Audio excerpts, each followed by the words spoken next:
I'll Uh, admit I mhm. don't do apologetics debates because I'm not it's not my thing. I'm not the most well versed in it. So I don't do the debate and the apologetics thing. But when I am like, holy shit, I can't even debate and I've got to fucking school you on your religion, Well, that's a fucking problem. that's the thing though, Jen. Most Christians don't do the apologetics thing either, right?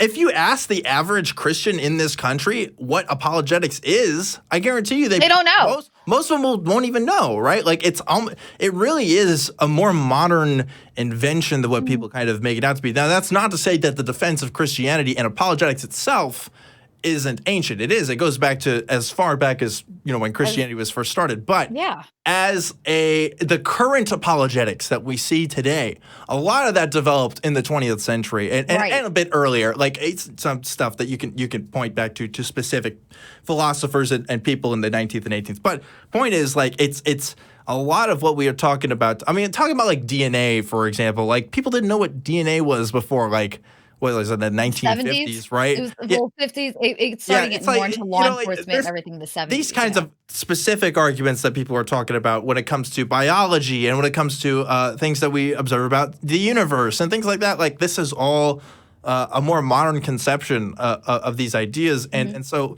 I guess a lot of people just haven't been exposed to that. I know I certainly wasn't. I don't think I really got a. I got some apologetics when I was in the youth group, but I didn't really get to know a lot of it until I was in college. And by the time I was hearing a lot of that stuff, I was like, well, why isn't every Christian talking about this stuff if we supposedly have these arguments and stuff? And then I realized, oh, because a lot of these arguments aren't super great if you They're kind not of sit down and look at sound. them. No, they're not Yeah. sound, and I grew up with a weird kind of a Catholic apologetic who blended science and religion. Like, he explained to me I had asked because he actually works at the Archdiocese in New York City now, Hmm. and I had asked when I was kinda going through my journey, "How do we explain evolution and soil deposits and what we're finding up against the Bible?" And Hmm. he actually told me, "Well, the Bible is the human story." Ah, of course. And, with the dinosaurs and, prehistoric eras, that was the earth made for them, but this was God making the earth for humans, and the Well, Bible is the human story as told by God. okay. What about like Neanderthals? What about like Australopithecus afarensis? Like Homo erectus? Like, what about like? I don't know. No, that's where my fucking brain melted too. I Yeah. was It's like, like there's and plus like the Bible only contains like what 1,000, 2,000 at most years of history within it. but Like he humans have been actually around for a longer time before the Bible events we're talking he about, will right? actually admit that we probably got the story wrong, and it wasn't the Mideast, it actually takes place in Africa because you know how we have the quote unquote mitochondrial Eve and, Oh, human Adam.